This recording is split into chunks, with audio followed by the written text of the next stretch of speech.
Good morning. Hello friends. Okay, ഇന്ന് ഞാൻ പറയുന്ന ഈ ടോപ്പിക് എന്ന് പറഞ്ഞാൽ വളരെയേറെ ഗുണം ചെയ്യുന്ന ഒരു സാധനമാണ്. പ്രത്യേകിച്ച് ഞാൻ എന്റെ നിയമോക്കൂടെ വേണ്ടിയാണ് ഇത് പറയുന്നത്. ഞാൻ കുറച്ച് ദിവസമായിട്ട് ആലോചിക്കുന്ന ഒരു ടോപ്പിക്കാണ്. അപ്പം ടോപ്പിക് ഇങ്ങനെയാണ്: എന്റെ ജീവിതം എന്റെ ഉത്തരവാദിത്വം. My life my responsibility. ഞാൻ കുറച്ച് പോയിന്റ്സ് ആയിട്ട് പറയാം. ഒരിക്കലും പപ്പയെ വിശ്വസിക്കരുത്, എന്നെ വിശ്വസിച്ചിരിക്കരുത് എന്ന് പറഞ്ഞാൽ നിങ്ങൾ ഒരിക്കലും എന്ത് ചെയ്യരുത്, മറ്റുള്ളവരെ മറ്റുള്ളവർ നമ്മളെ രക്ഷിക്കും വരും, മറ്റുള്ളവർ നമ്മളെ രക്ഷിക്കാൻ വരുമെന്ന് വിചാരിച്ച് ഇങ്ങനെ കാത്തിരിക്കരുത്. നാം തന്നെ തുടങ്ങണം. മറ്റുള്ളവർ നമ്മളെ സംരക്ഷിക്കാൻ വരുമെന്ന് വിചാരിച്ച് ഇരിക്കരുത്. നമ്മുടെ ജീവിതത്തെ സാരമില്ല, അവരുണ്ടല്ലോ ഇവരുണ്ടല്ലോ എന്ന് വിചാരിച്ചിരിക്കരുത്. എന്ത് ചെയ്യണം? നാം തന്നെ തുടങ്ങണം. അടുത്ത രണ്ടാമത്തെ പോയിന്റ്, മാറ്റങ്ങൾ പുറത്തു നിന്നല്ല അകത്തു നിന്നാണ്. അപ്പം തുടങ്ങേണ്ടത് ആരാണ്? മറ്റൊരാളല്ല. ഞാനിത് പറയുന്ന ഒരു മോട്ടിവേഷനെ പറ്റിയാണ്. മോട്ടിവേഷൻ കിട്ടിയ ഒരാൾ മാറുമോ? എന്തുകൊണ്ട്? മോട്ടിവേഷൻ കിട്ടിയ ഒരാള് മാറുമോ? പക്ഷെ മോട്ടിവേഷൻ കിട്ടിക്കഴിഞ്ഞാൽ എന്ത് ചെയ്യരുത്, പുറത്തൂടെ പുറത്തുനിന്ന് ഒരാൾ എന്നെ സഹായിച്ച് മോട്ടിവേറ്റ് ചെയ്യിപ്പിച്ച് എന്നെ അങ്ങ് മാറ്റൂന്ന് വിചാരിച്ചിരിക്കരുത്. നമ്മൾ എന്തോ വിചാരിച്ചോണം? നമ്മൾ തന്നെ ഇങ്ങനെ മോട്ടിവേറ്റ് ചെയ്യിപ്പിച്ച് നമ്മൾ തന്നെ ഇൻസ്പയർ ആക്കി ഇങ്ങനെ മുന്നോട്ട് പോയിക്കോണം. നമ്മളെ ഉയർത്താൻ നമ്മൾ മാത്രമേ ഉള്ളൂ. കേട്ടോടാ സാവിയോണേ? കേട്ടോ, അവൻ ഭയങ്കര സാധനം, അവൻ പിടിച്ചോളും. അപ്പൊ രണ്ടാമത്തെ പോയിന്റ്, മാറ്റങ്ങൾ പുറത്തുനിന്നല്ല അകത്തു നിന്ന് വരണം. മൂന്നാമത്തെ പോയിന്റ്, അതായത് നമ്മുടെ ചെറിയ തീരുമാനങ്ങളാണ് നമ്മുടെ ഭാവി തീരുമാനിക്കുന്നത്. എന്തുവാ? നമ്മുടെ ചെറിയ തീരുമാനങ്ങളാണ് നമ്മുടെ ഭാവി. നമ്മുടെ ചെറിയ തീരുമാനം, നമ്മൾ എടുക്കുന്ന തീരുമാനം വളരെ ചെറുതാന്ന് വെച്ചോ, ആ തീരുമാനങ്ങളാണ് നമ്മുടെ ഭാവി നിർണ്ണയിക്കുന്നത്. ഡൗട്ട് ഉണ്ടോ? ഇല്ല. അപ്പൊ നമ്മുടെ തീരുമാനങ്ങൾ നമ്മുടെ ചെറിയ ചെറിയ തീരുമാനങ്ങളായിരിക്കാം. ഇന്ന് നമ്മൾ ഇങ്ങനെ വേണോന്ന് വിചാരിക്കുന്നു. അങ്ങനെ ചെയ്യുന്ന ഓരോ കാര്യം. നമ്മുടെ സാവിയോൺ ഈ ഇടയ്ക്ക് നടക്കാൻ തുടങ്ങി, അപ്പം വ്യായാമം തുടങ്ങി. അപ്പം സാവിയോൺ എടുത്ത തീരുമാനമോ, സാവിയോൺ സ്ഥിരമായി അങ്ങോട്ട് നടക്കാൻ തുടങ്ങുമ്പോൾ ആ മാറ്റം കണ്ടു. അങ്ങനെ അവ അങ്ങോട്ട് ഓരോ കാര്യങ്ങൾ പഠിക്കാൻ തുടങ്ങും. മനസ്സിലായോ? അടുത്ത ഒരു പോയിന്റ് എന്താന്ന് ചോദിച്ചാൽ, ഒന്നാമത് നമ്മൾ പറഞ്ഞെന്തോ, ആരും നമ്മളെ നമ്മളെ പൊക്കിക്കൊണ്ടുവരാനില്ല, നമ്മള് സ്വയം വരണം. അതിനകത്താണ് ഞാൻ ഈ പറഞ്ഞത്. അതിനകത്ത് പറഞ്ഞ പോയിന്റ് അതുമായി ബന്ധപ്പെട്ടാ ഞാനിത് പറയുന്നേ. മനസ്സിലായോ? മനസ്സിലാക്കുന്നു. എനിക്ക് എന്ത് ചെയ്യാം, എനിക്ക് എന്ത് ചെയ്യാം എന്ന ചോദ്യം സ്വയം ചോദിച്ചുകൊണ്ടിരിക്കണം. എനിക്ക് എന്ത് ചെയ്യാൻ പറ്റും? ഒരു കാര്യം കേട്ടാ എനിക്ക് എന്ത് ചെയ്യാൻ പറ്റും, ഇതിനകത്ത് എനിക്ക് എന്തെങ്കിലും സംഭാവന ചെയ്യാനുണ്ടോ എന്ന ചിന്ത നമുക്കുണ്ടാവണം. അപ്പൊ പപ്പ ഈ പറഞ്ഞ ഈ പോയിന്റിന്ന്, ഏത് പോയിന്റിന്ന്? ആരും നമ്മളെ രക്ഷിക്കാൻ വരില്ല, നാം സ്വയം മാറണമെന്ന് പറഞ്ഞതിന്റെ പോയിന്റുകളാണ് ഞാൻ ഈ പറഞ്ഞേ. ഇതുമായി ബന്ധപ്പെട്ട പറഞ്ഞേ. അതിൽ നിന്നൊരു മെസ്സേജ് കൂടെ ഞാൻ പറയാം. മനസ്സിലായോ? കുറ്റം പറയാതെ ഉത്തരവാദിത്വം ഏറ്റെടുക്കൂ. എന്ത് ചെയ്യണം? വേറൊരാളെ കുറ്റം പറയണ്ട. പപ്പ അത് ചെയ്തില്ലല്ലോ, അമ്മ അത് ചെയ്തില്ലല്ലോ, കുഞ്ഞത് ചെയ്തല്ലോ എന്ന് പറയണ്ട. നിങ്ങളുടെ തീരുമാനം. കണ്ടോ, ഇപ്പൊ കേട്ടോ നിങ്ങൾ രണ്ടുപേരും പറഞ്ഞോ, നിങ്ങൾ സ്വയം ചോദിച്ചില്ല, നിങ്ങൾ അപ്പുറത്ത് ചോദിച്ചു, പിന്നെ അത് കയറി പിടിക്കും. അപ്പം ഇങ്ങനെയാണ് സമൂഹം. മനസ്സിലായോ? നിങ്ങൾ അങ്ങനെ ചിന്തിക്കരുത്. മനസ്സിലായോ? അപ്പൊ ഇതിനകത്ത് കുറ്റം പറയാതെ ഉത്തരവാദിത്വം ഏറ്റെടുക്കും. രണ്ടാമതൊരു പോയിന്റ് പറയാം. ചെറിയ ചെറിയ ശീലങ്ങളുണ്ടല്ലോ, ആ ശീലമാണ് വലിയ വിജയത്തിന്റെ തുടക്കം. എന്തോ? ചെറിയ ശീലം ഈസിക്കൽ ടു വലിയ വിജയം. മനസ്സിലായോ? ഡെയിലി 10 മിനിറ്റ് പുസ്തകം വായിക്കുക. 10 മിനിറ്റേ ഉള്ളെന്ന് വിചാരിക്കും, പക്ഷെ ഒരു പോയിന്റ് നിങ്ങൾ ജീവിതത്തിൽ പഠിക്കുക. 30 പോയിന്റ് 30 ദിവസം കൊണ്ട് 365 പോയിന്റ് ഒരു വർഷം. മനസ്സിലായോ? ഇപ്പൊ 10 വർഷം കൊണ്ട് 3600 പോയിന്റ് പഠിച്ചാനെ എവിടെ വേണമെങ്കിലും കണ്ണടച്ച് പ്രസംഗിക്കായിരുന്നു. പക്ഷെ നടന്നോ? ഇല്ല. ഇനി മുതൽ ശ്രദ്ധിക്കുക. എന്ത് പറഞ്ഞേ? ചെറിയ ശീലം വലിയ വിജയം. മനസ്സിലായോ? ഡെയിലി 10 മിനിറ്റ് വായിക്കുക. മനസ്സിലാവുന്നു? വ്യായാമം ചെയ്യുക. വേറൊരു ട്രിക്ക് പറഞ്ഞു തരട്ടെ. എന്നും ഒരു നല്ല വാക്ക് ആരോടെങ്കിലും സംസാരിക്കണം. എന്ത്? നല്ല വാക്ക് സംസാരിക്കണം. പഠിച്ചോ? സന്തോഷം. ചെറിയ കാര്യങ്ങൾ നമ്മള് ഇങ്ങനെ ചെയ്താൽ എന്ത് ചെയ്യും? വലിയ മാറ്റം വരും. എന്ത്? ചെറിയ കാര്യങ്ങൾ നമ്മളിങ്ങനെ ചെയ്യുകയാണെങ്കിൽ വലിയൊരു ഡെസ്റ്റിനിയിലേക്ക് അച്ചീവ് ചെയ്യാൻ. ചെറിയ കാര്യങ്ങളാണ് നമ്മൾ ചെയ്യുന്നതെന്നുണ്ടെങ്കിലും ഇതൊരു വലിയ സംഭവമായി മാറും. പതുക്കെ പതുക്കെ. പഠിച്ചോ? അപ്പൊ ചെറിയ ശീലം ഈസിക്കൽ ടു വലിയ. അന്നേരം ഞാൻ ഇതിനകത്ത് പറയുന്ന ഒരു പോയിന്റ് എന്താന്ന് വെച്ചാൽ, കൺസിസ്റ്റൻസിയാണ് വിജയത്തിന്റെ തുടക്കം. എന്തോ? തുടർച്ചയാണ്. അപ്പൊ ചെറിയൊരു കാര്യമാണ് ചെയ്തത്. വ്യായാമം ചെയ്തു, പുസ്തകം വായിച്ചു. മനസ്സിലാവുന്നോ? ചെറിയ ചെറിയ കാര്യങ്ങൾ നിങ്ങൾ ചെയ്തു, പക്ഷെ വലിയ വലിയ സ്റ്റെപ്പുകളായി മാറുകയാണ്. കൂട്ടിച്ചേർത്ത്. മനസ്സിലാവുന്നോ? അടുത്തൊരു പോയിന്റ് പപ്പ പറയുന്നത് അടുത്ത പോയിന്റ് പറയുന്നത് നമുക്ക് ഒരു കാര്യം വളരെ വ്യക്തമായി പഠിച്ചോണം. ഒരു കാരണവശാലും എന്ത് ചെയ്യരുത്, താരതമ്യം ചെയ്യരുത്. അന്നേരം താരതമ്യം ഈസിക്കൽ ടു സന്തോഷത്തിന്റെ ശത്രു എന്നാ ഞാൻ പറയുന്നത്. എന്തോ താരതമ്യം ഈസിക്കൽ ടു സന്തോഷത്തിന്റെ ശത്രു. അന്നേരം താരതമ്യം സന്തോഷത്തിന്റെ ശത്രുവാണ്. അപ്പൊ കമ്പയർ ചെയ്യാമോ? പാടില്ല. അപ്പൊ കമ്പയർ എന്ന് പറയുന്നത് എന്താണ്? അസന്തോഷമാണ്. എന്തോ നമ്മൾ ഒരാളോട് കമ്പയർ ചെയ്യുമ്പോ അവൻ അതുണ്ട് എനിക്ക് ഇതില്ല, തീർന്നു. നമ്മുടെ വളർച്ചയെ അത് കാണാൻ ഗുണം ചെയ്തോ? ഇല്ല. അവനുണ്ടായ നമുക്കെന്ത്? അവന്റെ കയ്യിൽ 1000 കോടി രൂപ ഉണ്ടെന്നിരിക്കട്ടെ, 1000 കോടി രൂപയുണ്ട്. അവ എന്തുവാ ഒരു ദിവസം ഈ വയറ് നിറച്ചല്ലേ കഴിക്കാൻ പറ്റും? മനസ്സിലാവുന്നോ? മനസ്സിലായി. അപ്പൊ അതുകൊണ്ട് കാര്യമുണ്ടോ? ഇല്ല. നമ്മളും കഴിച്ചു, വയറ് നിറച്ചു, അവരും കഴിച്ചു. ഷുഗർ ഉള്ളവനാണെ അങ്ങനെ കഴിക്കും, പ്രഷർ ഉള്ളവൻ അങ്ങനെ കഴിക്കും. അപ്പൊ അതൊന്നും അല്ല, കഴിപ്പൊന്നും അല്ല പ്രശ്നം. പിന്നെന്താണ്? സക്സസ് ആണ് പ്രശ്നം. എന്താണ്? സക്സസ്. ജീവിതത്തിൽ വിജയം. അപ്പൊ താരതമ്യം എന്ന് പറയുന്നത് അവന്റെ പൈസയോ ഒന്നും നോക്കിക്കൊണ്ടിരിക്കരുത്. നമ്മൾക്ക് ഏറ്റവും ലോകത്ത് ഒന്നിനും മാറ്റിവെക്കാൻ പറ്റാത്തൊരു സാധനം വിദ്യാഭ്യാസമാണ്. ഇതങ്ങ് പഠിച്ചു വെച്ചേക്കണം എപ്പോഴും. വിദ്യാഭ്യാസമായിട്ട് ഒന്നിനെ കമ്പയർ ചെയ്യാൻ പറ്റത്തില്ല. ക്വാളിറ്റി ഉള്ളവനെ ഇപ്പൊ ആർക്കിമിഡീസിനെ നമുക്ക് വേറെ എന്തെങ്കിലും ആയിട്ട് താരതമ്യപ്പെടുത്താൻ പറ്റും. എത്രയോ പ്രസിഡന്റുമാർ, ഇന്ത്യയുടെ പ്രസിഡന്റുമാര്, വൈസ് പ്രസിഡന്റുമാര്, ലോകത്തിന്റെ പ്രസിഡന്റുമാരൊക്കെ വന്നുപോയി. നമ്മൾ ആർക്കിമിഡീസിനെ പകരമാക്കി വെച്ചോ? ഇല്ല. ജീസസ് ക്രൈസ്റ്റിന് പകരമായിട്ട് വെച്ചോ? ഇല്ല. അപ്പൊ പോസിറ്റീവ് ചെയ്യുന്നവർക്ക് വേറൊരു വാല്യൂ ആണ്. മനസ്സിലാവുന്നു? ചില രാജാക്കന്മാർ പോസിറ്റീവ് ചെയ്തിട്ടുണ്ട്, ചില പ്രസിഡന്റുമാർ പോസിറ്റീവ് ചെയ്തിട്ടുണ്ട്. അവരൊക്കെ നിൽക്കും. അടിമത്തം വിളിച്ചിരുത്തി എബ്രഹാം ലിങ്കൻ നിലനിൽക്കുന്നില്ലയോ? മനസ്സിലാവുന്നോ? ഗാന്ധിജി നിലനിൽക്കുന്നില്ലയോ? അതേപോലെയും വരും. അതെല്ലാം എന്താണ്? തുടങ്ങി വെച്ച പ്രവൃത്തിയുടെ പൂർത്തീകരണമാണ്. അപ്പൊ താരതമ്യം സന്തോഷത്തിന്റെ ശത്രുവാണെന്ന് പറഞ്ഞല്ലോ. എല്ലാവർക്കും സ്വന്തമായ ഒരു ജേർണി ഉണ്ട്. എന്തുകൊണ്ട്? മോനെ അത് പഠിച്ചോണം. അവിടെ നിങ്ങൾ വിജയിക്കണമെന്നുണ്ടെങ്കിൽ വേറൊരാളുടെ അടുത്ത് പോയിട്ട് കാര്യമുണ്ടോ? നിങ്ങളുടെ യാത്ര നിങ്ങളുടെ മാത്രമാണ്. പപ്പയ്ക്ക് പോലും അതിനകത്ത് ഒരു റോളില്ല. മനസ്സിലായി? പക്ഷെ നാട്ടുകാർ ഈ ജയിക്കാത്തവരെല്ലാം എന്തോ പറയും, വേറെ രീതിയിൽ ഇതിനെ ആക്കും. അയ്യേ പെൺപിള്ളേര് നടക്കാൻ പോകുന്നു, ഇങ്ങനെ പറയും. അയ്യേ പെണ്ണുങ്ങൾ തലേന്ന് മുണ്ടെടുത്തില്ല. ഇതൊന്നും നിങ്ങൾ കേൾക്കരുത്. അവരെന്തിനാ പറയുന്നതെന്നറിയാം? അവനെ കൊണ്ട് അത് നടക്കത്തുമില്ല, അവനത് ചെയ്യാനുള്ള മനസ്സുമില്ല. അപ്പൊ നിങ്ങളെ തോപ്പിക്കാൻ അവൻ ശ്രമിക്കും. അതുകൊണ്ട് നിങ്ങൾ അത് നോക്കണ്ട. എല്ലാവർക്കും സ്വന്തമായ ജേണി ഉണ്ട്. അന്നേരം നിങ്ങൾക്ക് ഞാനൊരു മെസ്സേജ് ഇതിനകത്ത് തരണ്ടേ. ഇന്നലേക്കാൾ നിങ്ങൾ ഇന്ന് എത്ര പെർഫെക്റ്റ് ആയി? അന്നേരം നമ്മൾ ഇവിടെ എന്താ പഠിക്കണ്ടേ? ഇന്നലെ ഞാൻ എങ്ങനായിരുന്നു, ഇങ്ങനായിരുന്നു. അതിൽ നിന്ന് എന്ത് മാറ്റം എനിക്ക് ഇന്നോ? പഠിച്ചൂടെ? പഠിക്കാൻ പറ്റുന്ന കാര്യമാണോ? ഉറപ്പാണോ? എന്നാ ഞാനൊരു കാര്യം പറയാം. പരാജയം നോട്ട് ആൻ എൻഡ്. പരാജയം ഒരു അവസാനമാണോ? അല്ല. പിന്നെന്താണ്? അതൊരു ഒരു പഠനമാണ്. പരാജയം എന്താണ്? ഒരു പരാജയവും ഇപ്പൊ നമ്മുടെ ജീവിതത്തിൽ ഇപ്പൊ ഞാൻ പറയാറില്ലേ, നമ്മുടെ അപ്പനോടും അമ്മയോടും ഒക്കെ നമ്മൾ ഓരോ വാക്കുകൾ കൊടുക്കുന്നു. മനസ്സിലാവുന്നു? ഞാൻ ഇപ്പൊ മോൻ തന്നെ ഇന്നലെ എന്നോട് പറഞ്ഞു, പപ്പ ഞാൻ ഇന്നതാവും. മനസ്സിലായോ? പക്ഷെ പുസ്തകം എടുത്ത് പഠിക്കത്തില്ല. പക്ഷെ എന്താ പറയുന്നു? ഞാൻ ഇന്നതാവും. ആ പറയുന്ന വാഗ്ദാനങ്ങളൊക്കെ നടക്കുന്ന കാര്യമാണോ? ആണോ? അല്ല. Good morning sir, good morning sir. മനസ്സിലാവുന്നോ? അല്ല. ജോലി ചെയ്തുകൊണ്ട് പറയണം. മനസ്സിലാവുന്നോ? അപ്പൊ പരാജയം എന്റെ അല്ല, അതൊരു പഠനമാന്ന് പറഞ്ഞാൽ പരാജയപ്പെടണമെങ്കിലും നിങ്ങൾ എന്തോ ചെയ്യണം? ഒരു പ്രയത്നം. കറക്റ്റ്. ഉപ്പിലിട്ട് അച്ചാറെങ്കിലും ഉണ്ടാക്കിയാലേ നിങ്ങൾക്ക് അത് പരാജയമാണെന്ന് അറിയാൻ പറ്റൂ. ഐഡിയ കിട്ടിയോ മോനെ? ഉറപ്പാണോ? അപ്പൊ അതാണ് ശ്രദ്ധിക്കേണ്ടത്. അടുത്ത എന്താന്ന് ചോദിച്ചാ, വിജയിച്ചവർക്ക് ഇതുപോലെ പല പ്രതിസന്ധി ഏറ്റവരെ. കാരണം എന്താ? അവൻ തുടങ്ങി വെച്ചവന് വലിയ പരാജയം ഉണ്ടായുള്ളൂ. ഇതിനകത്ത് എനിക്ക് ഒരു മെസ്സേജ് പറയാൻ പറ്റുന്ന എന്തോന്നറിയോ? Fail, learn, grow. ഇത് ഫെയിൽ, ലേൺ, ഗ്രോ. അപ്പൊ നിങ്ങൾക്ക് തോൽവി വരും. തോൽവിയിൽ നിന്ന് നിങ്ങൾ പഠിക്കണം, അതിൽ നിന്ന് വളരുക.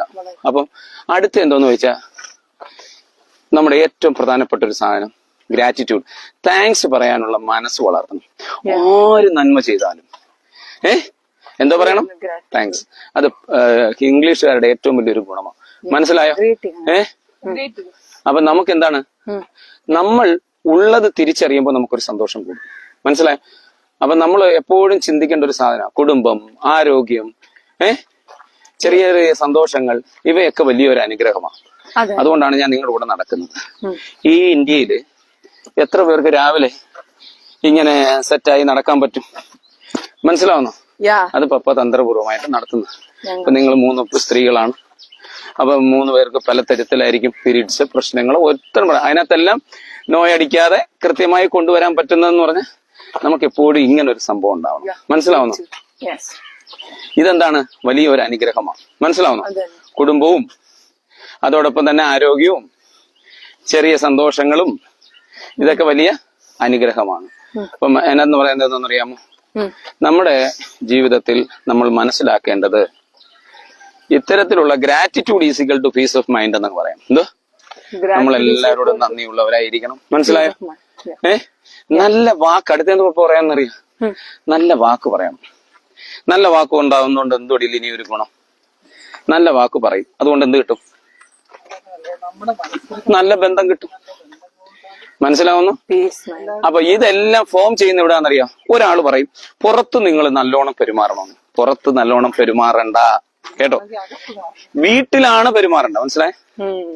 വീട്ടിൽ നിങ്ങൾ നല്ലോണം സംസാരിച്ചാൽ നിങ്ങൾക്ക് ഒരിക്കലും പുറത്ത് ഇങ്ങനെ ബിഹേവ് ചെയ്യേണ്ട വരത്തില്ല. മനസ്സിലാവുന്നോ? വീട്ടിലാണ് മാറേണ്ടത്. മനസ്സിലാവുന്നോ? വീട്ടിൽ സംസാരിക്കുന്നത് വാക്കുകൾ നിങ്ങൾ കൃത്യമായി ഉപയോഗിക്കണം. നീ ആ കൂട്ടം പ്രത്യേകിച്ച് ഒരു നല്ല വാക്ക് ഒരാളുടെ ഒരു ദിവസത്തെ മാറ്റും. മനസ്സിലാവുന്നു? ഒരു നല്ല വാക്ക് ഒരാളുടെ ജീവിതത്തെ മാറ്റും. മനസ്സിലാവുന്നു? അപ്പൊ ഇനി എന്താണെന്ന് പറഞ്ഞു കഴിഞ്ഞാൽ ഞാൻ അതിനകത്തൊരു മെസ്സേജ് സംസാരിക്കുമ്പോൾ നമ്മൾ എപ്പോഴും ശ്രദ്ധിക്കണം. മനസ്സിലാവുന്നു? പിന്നെ ഒരു പോയിന്റ് എന്തോന്ന് ചോദിച്ചാൽ അടുത്തൊരു പോയിന്റ് പറയേണ്ടത് ഇന്നത്തെ കാര്യം ഇന്ന് ജീവിക്കണം എന്നാ ഇന്ന് ജീവിക്കണം. മനസ്സിലാവുന്നു? ഇന്നത്തെ ദിവസം ഉപയോഗിക്കണം. മനസ്സിലായോ? കാരണം എന്താ? കഴിഞ്ഞു പോയത് മാറുവോ? ഇല്ല. അത് സംഭവിച്ചു പോയി. ഇനി മാറുവോ? അതിനെ ഓർത്തിനി വ്യാകുലപ്പെട്ടിട്ട് കാര്യമുണ്ടോ? ഉണ്ടോ? മനസ്സിലാവുന്നോ? നാളെ എന്നുള്ളത് ഒരു ദിവസം ഉണ്ടോ? പറയാൻ പറ്റത്തില്ല. ചിലപ്പോ വണ്ടി ഇടിച്ച് മരിക്കുന്നൊന്നല്ല, ഭൂലോകമേ ഉണ്ടായെന്നിരിക്കത്തില്ല. അപ്പൊ ഇന്നെന്ന് പറയുന്ന ദിവസം കൃത്യമാണ്, അതുണ്ട്. മനസ്സിലാവുന്നു? അടുത്ത നേരം ഈ മൊമെന്റിൽ നിങ്ങൾക്ക് ചെയ്യാനുള്ളത് ചെയ്യണം. ഐഡിയ കിട്ടിയോ? അപ്പൊ ടുഡേ ഈസ് ദ റിയാലിറ്റി എന്ന് പറഞ്ഞ റിയൽ പവർ എന്ന് പറഞ്ഞാൽ എന്നാണ്? ടുഡേ. മനസ്സിലായോ? Today is the real power. മനസ്സിലാവുന്നോ? ഇനി എന്ന് പറഞ്ഞു കഴിഞ്ഞാൽ നമ്മൾ എപ്പോഴും പഠിക്കേണ്ടത് എന്റെ ജീവിതം ഞാൻ ഉണ്ടാക്കും. എന്തോ നമ്മൾ ഇതുപോലെ ഗാന്ധി എല്ലാം മനസ്സിലാവുന്നു. ഞാൻ ഇന്നലേക്കാൾ നല്ലോണം ഇന്ന് ജീവിക്കും. ഇങ്ങനെ അങ്ങ് പറയണം. എന്തോ എന്റെ ജീവിതം ഞാൻ നിർമ്മിക്കും, ഞാൻ ഇന്നലേക്കാൾ നല്ലോണം ഇന്ന് ജീവിക്കും. പഠിച്ചോ? എന്തോ ഞാൻ ഇന്നലേക്കാൾ നന്നായി. എങ്ങനെയാ ഞാൻ പറഞ്ഞു? ഇതൊക്കെ ഇവർക്കൊന്ന് ഓർമ്മ കുറവാ. എന്തോടില്ല ഇനി ഞാൻ പറഞ്ഞു? അല്ല, എന്റെ ജീവിതം ഞാൻ നിർമ്മിക്കും, ഇന്നലേക്കാൾ നല്ലവണ്ണം ഞാൻ ഇന്ന് ജീവിക്കും. മനസ്സിലാവുന്നു? ഇനി അടുത്തെന്ന് പറഞ്ഞു കഴിഞ്ഞാൽ നമുക്ക് അടുത്തൊരു പ്രധാനപ്പെട്ട പോയിന്റ് പറഞ്ഞു തരട്ടെ. സമയത്തെ കൈകാര്യം ചെയ്യാൻ പഠിക്കണം. മനസ്സിലാവുന്നു? സമയം ഒരിക്കലും തിരിച്ചു വരത്തില്ല. വരുമോ? നമ്മുടെ എല്ലാവരുടെയും പ്രശ്നമാണ് പ്രൊക്കാസ്റ്റിനേറ്റ് ചെയ്യുന്നത്. നാളെ ശരിയാക്കണം. മനസ്സിലാവുന്നു? ഒരിക്കലും നന്നാവത്തില്ല. മനസ്സിലാവുന്നു? ടൈം വേസ്റ്റ് ചെയ്യാതെ പഠിക്കാൻ നമുക്ക് കഴിയണം. Time important. 24 മണിക്കൂർ സമയം നമ്മുടെ ജീവിതത്തിൽ ഉണ്ട്. അതിൽ നിങ്ങളുടെ കയ്യിൽ എത്ര സമയം ഉണ്ടെന്ന് ദിവസം ഒന്നിരുന്ന് കൂട്ടണം. എന്തോ ഇന്നത്തെ ദിവസം നിങ്ങൾ ആലോചിച്ചോണം. നിങ്ങൾക്ക് ഇന്ന് എത്ര ഉണ്ട്? 24 മണിക്കൂറുണ്ട്. ഈ 24 മണിക്കൂറിൽ നിങ്ങൾ എന്ത് ഇന്നോവേറ്റീവ് ആയിട്ട് ചെയ്തു എന്ന് ഇന്ന് വൈകിട്ടൊന്ന് എഴുതി നോക്കും. അപ്പൊ നിങ്ങൾക്ക് മനസ്സിലാവും നിങ്ങൾ എന്തോ ചെയ്യുന്നെന്ന്. നിങ്ങൾ എത്ര മണിക്കൂർ ഫോണിന് കൊടുത്തു, എത്ര മണിക്കൂർ ഇതിന് കൊടുത്തു, ഒരു ദിവസം ഒന്ന് എഴുതി നോക്കാമോ? അപ്പൊ നിങ്ങൾക്ക് ഇതിന്റെ കൃത്യമായി മനസ്സിലാവും. മനസ്സിലാവുന്നു? ഈ ജയിച്ച എല്ലാവർക്കും 24 മണിക്കൂറേ ഉള്ളൂ. എല്ലാവരും വരുന്നത് ഒരേ വഴിയിലാണ്, എല്ലാവരും പോകുന്നതൊക്കെ ഒരേ വഴിയിലാണ്, ജനനവും മരണവും ഒക്കെ. പക്ഷെ അതിനിടയ്ക്ക് അവനെ ആക്കിയെടുക്കുന്ന അവൻ തന്നെയാണ്. മനസ്സിലാവുന്നു? ടൈം നിയന്ത്രണം എന്ന് പറഞ്ഞാൽ ജീവിതത്തിന്റെ നിയന്ത്രണം എന്നാണ് ഞാൻ പറയുന്നത്. എന്തോ ടൈം നിയന്ത്രണം ജീവിതത്തിന്റെ. അടുത്തെന്ന് പറഞ്ഞാൽ എന്തോ പറയണം? Say to learn no. എന്തോ say to learn no. No പറയാൻ പഠിക്കണം. പഠിച്ചൂടെ? നമ്മളെല്ലാം ഏറ്റുപിടിക്കരുത്. മനസ്സിലാവുന്നു? നമ്മളെ കൊണ്ട് പറ്റുന്നതേ പറയാവൂ, അതുപോലെ ചെയ്യാൻ പറ്റാത്തത് പറയണ്ട. അതുകൊണ്ട് എല്ലാവരും പറയുന്നത് ഏറ്റെടുക്കാനും നിൽക്കണ്ട. മനസ്സിലാവുന്നു? നമുക്ക് നമ്മളെ പറ്റി ഒരു വിലയുണ്ടെങ്കിലേ നമ്മൾ എന്ത് ചെയ്യും? നമുക്ക് വേണ്ടി ഒരു ബൗണ്ടറി എപ്പോഴും ഇട്ടേക്കണം. ഇതിനപ്പുറത്തോട്ട് ഒക്കത്തില്ല. ആര് വിളിച്ചാലും എനിക്ക് ഈ സമയത്തിന് വാല്യൂ ഉണ്ടെന്ന് വിചാരിക്കും. മനസ്സിലാവുന്നു? ഇനി അടുത്ത് മാനസികപരമായ ആരോഗ്യം ഉണ്ടാവണം. അപ്പൊ ഓർത്തോണം, സ്ട്രെസ് ഉണ്ടാവും, സ്ട്രെയിൻ ഉണ്ടാവും, ഓവർ തിങ്കിങ് ഉണ്ടാവും. ഇതെല്ലാം മനുഷ്യർക്കും ഉണ്ടോ? ഉണ്ട്. അപ്പൊ അതിനെ ഓർത്ത് വ്യാകുലപ്പെടണോ? അതിനെ പുണ്ണാക്കാതിരുന്നാൽ മതി, വ്രണമാക്കാതെ ഇരുന്നാൽ മതി. മനസ്സിലാവുന്നോ? അതിനെന്താ ചെയ്യേണ്ടതെന്ന് ചോദിച്ചാൽ സംസാരിക്കണം മറ്റുള്ളവരോട്, നിങ്ങൾ ഷെയർ ചെയ്യണം, ബ്രേക്ക് ചെയ്യേണ്ടത് ബ്രേക്ക് ചെയ്യണം. മനസ്സിലായെന്നോ? Yeah. അപ്പൊ strong mind is equal to strong life. ശരിയാണോ? Yes. അടുത്തൊരു പോയിന്റ് ഞാൻ പറയുന്നത്, ലക്ഷ്യമില്ല എങ്കിൽ ജീവിതം തെറ്റിപ്പോവും. നിങ്ങളുടെ ജീവിതത്തിൽ എന്തുണ്ടാവണം? ലക്ഷ്യമുണ്ടാവണം. മനസ്സിലാവുന്നു? ഗോൾ ഇല്ലെന്നുണ്ടെങ്കിൽ നമുക്ക് പരിശ്രമിച്ചിട്ട് കാര്യമുണ്ടോ? ഇല്ല. അതായത് നിങ്ങൾ എവിടാ പോകുന്നതെന്ന് നിങ്ങൾക്ക് എന്തോ ഇല്ല, എവിടാ പോകേണ്ടതെന്ന് അറിയത്ത സ്ഥലം അറിയത്തില്ല, പോകാൻ പറ്റുമോ? അപ്പം നമുക്ക് ഡയറക്ഷൻ അറിഞ്ഞാൽ എന്താ, ലക്ഷ്യം അറിഞ്ഞാൽ നമുക്ക് സ്പീഡിൽ പോകാൻ പറ്റും. അതല്ലേ ഇമ്പോർട്ടന്റ്. അതാണ് ഇമ്പോർട്ടന്റ്. ആ ഒരു പോയിന്റ് വലിയ പോയിന്റ് അല്ലേ ഇപ്പൊ പറഞ്ഞു? ലക്ഷ്യമുണ്ടെങ്കിലേ നമുക്ക് കൃത്യമായിട്ട് ഓടി പോകാൻ പറ്റും. പഠനം ഒരിക്കലും നിർത്തരുത്. അടുത്തൊരു പോയിന്റ് എന്താ? പഠനം ഒരിക്കലും നിർത്തരുത്. ഇപ്പോൾ ഈ ഡിഗ്രി കഴിഞ്ഞ ആൾക്കാർ പഠനം അങ്ങ് നിർത്തും. പഠനത്തിന് അന്ത്യമില്ല. കാരണം എന്താ? ഇന്നലത്തെ പഠനം ഇന്നലെ നിങ്ങൾ പൊറോട്ട ഉണ്ടായിക്കൊണ്ടിരുന്നതിലോട്ടാണ് ഇന്ന് പൊറോട്ട ഉണ്ടാകും. ഇന്ന് മെഷീനുണ്ടോ വല്ല പേര്. ഇന്നലെ വേറൊരു കാര്യം ചെയ്തുകൊണ്ട് ഇന്നലെ പഠിപ്പിച്ചുകൊണ്ടിരുന്നോട്ടാണ് ഇന്ന് ടീച്ചർ പഠിപ്പിക്കുന്നത്. ഇന്ന് വേറെ സംവിധാനമുണ്ട്. ഇന്നലത്തെ ഇൻഡസ്ട്രിയാണ് ഇന്നത്തെ ഇൻഡസ്ട്രി അല്ല. ഇന്നലത്തെ കമ്പ്യൂട്ടർ എഡ്യൂക്കേഷൻ ആണ് ഇന്നത്തെ. IT റെവല്യൂഷൻ ആണ് ഇന്ന്. AR. മനസ്സിലാവുന്നോ? അപ്പം സ്കില്ലും നോളജ് എപ്പോഴും ഇന്നോവേറ്റീവ് ആയിരിക്കണം. സ്കില്ല്, നോളജ്, ഇന്നോവേഷൻ ഉണ്ടാവുമോ? അപ്പൊ ലേൺ എന്തോന്ന്? Unknown and relearn. ലേൺ ചെയ്യണം, റീലേൺ. കാരണം എന്താ? നിങ്ങൾ അറിഞ്ഞാത്തത് പഠിക്കുന്നു, പഠിച്ചത് പിന്നെ എന്ത് ചെയ്യണം? മാറിക്കൊണ്ടേയിരിക്കും. മനസ്സിലാവുന്നു? നല്ല ഫ്രണ്ട്സ്, നല്ല ജീവിതം, അതൊരു പ്രധാനപ്പെട്ട ഭാഗം. നല്ല സുഹൃത്തുക്കളല്ലെന്നുണ്ടെങ്കിൽ നിങ്ങൾ നശിച്ചു പോകും. Negative friends, negative circle, negative life ഉണ്ടാക്കി തരും. നെഗറ്റീവ് സർക്കിൾ എന്തുണ്ടാക്കി തരും? നെഗറ്റീവ് ലൈഫ് ഉണ്ടാക്കി തരും. Choose your circle wisely. അതുകൊണ്ട് നിങ്ങളുടെ സർക്കിൾ ആരാ എടുക്കേണ്ടത്? നിങ്ങൾ ബുദ്ധിപരമായിട്ട് എടുക്കണം. മനസ്സിലാവുന്നു? ഇനി ആക്ഷൻ ഇല്ലാത്ത മോട്ടിവേഷൻ യൂസ്ലെസ് ആണ്. എപ്പോഴും അങ്ങ് മോട്ടിവേഷൻ കൊടുത്തോണ്ട് അതുകൊണ്ട് കാര്യമുണ്ടോ? അപ്പൊ നിങ്ങൾക്ക് പ്രവൃത്തിയാണ് വേണ്ടത്. നേഹ, എന്താ വേണ്ടേ? പ്രവൃത്തി വേണം. മനസ്സിലാവുന്നോ? അടുത്ത ചെറിയ ആക്ഷൻ പോലും സ്റ്റാർട്ട് ചെയ്താൽ ചെറിയൊരു ഗുണം ഉണ്ടാവും. അപ്പൊ ചെറുതായിട്ടെങ്കിലും ചെയ്യാൻ കഴിയണം. മനസ്സിലായോ? അപ്പൊ ഞാൻ ഇങ്ങനെ പറയുന്നു, start small but start today. ഇന്ന് തുടങ്ങണം. മനസ്സിലായോ? നീയാക്കുട്ട, എന്റെ പൊന്നുവാനെല്ലാം മനസ്സിലായെന്ന് തോന്നുന്നു. ഒത്തിരി തീരുമാനങ്ങൾ ഉൾക്കൊണ്ടൊരു മൈൻഡായി ഇപ്പൊ കുഞ്ഞിന്റെ ഇരിക്കുന്നത്. മനസ്സിലാവും? അപ്പം ചിന്ത മാറ്റിയാൽ എന്തിനാ അങ്ങനെ ആകപ്പാടെ തലയില്ലാത്തൊരു സാധനത്തിനകത്ത് ചിന്ത മാറ്റിയാൽ, മനസ്സിലായ? ചിന്ത മാറ്റിയാൽ ജീവിതം മാറും. പക്ഷേ പ്രവർത്തനം തുടങ്ങുമ്പോഴാണ് അതിന്റെ ഫലം വരുന്നത്. മനസ്സിലാവുന്നു? ഇനി എന്തെങ്കിലും സംശയമുണ്ടോ? ഇല്ല. അതിന് നിങ്ങൾക്കൊന്നും മനസ്സിലായില്ലല്ലോ. എന്നാലും ഓക്കെ. നീയാക്കുട്ട പപ്പ പറഞ്ഞ കാര്യങ്ങൾ, ഈ പറഞ്ഞത് ഒന്ന് കൃത്യമായിട്ട് ഒന്നുകൂടെ കേൾക്കണം. മനസ്സിലാവുന്നു? നീ നമുക്ക് കുറച്ച് പോയിന്റ് കിട്ടി. ഇനി അന്ന് ഒരു 2 പോയിന്റെങ്കിലും പറഞ്ഞു.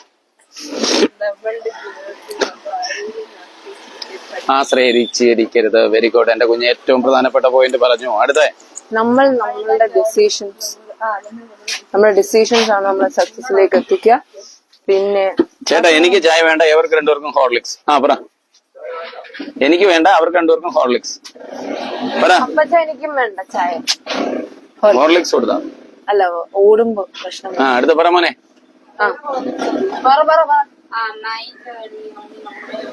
My journey. എന്റെ ജേർണി ഞാൻ തന്നെ സ്റ്റാർട്ട് ചെയ്യണം. അടുത്ത ഒരു ലക്ഷ്യം ഉണ്ടായിരിക്കണം. വലിയൊരു ഇന്ന് ചെയ്യുന്ന ചെറിയ പ്രവൃത്തിയാണ്